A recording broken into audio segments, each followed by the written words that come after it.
Naantig ang puso ng maraming netizens sa isang viral post ngayon sa social media tungkol sa isang lola na nanlilimos ng piso pambayad ng graduation picture ng kanyang apo. Sa post ni Bam Del Llosa Trinidad, ikinuwento nito ang panlilimos ng isang lola na nanghihingi sa kanya ng piso.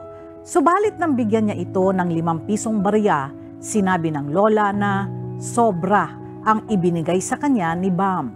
Nang tanungin niya si lola kung para saan ang kanyang ipinanglilimos, sinabi nito na nangangailangan siya ng 180 pesos pambayad ng graduation picture ng kanyang apo.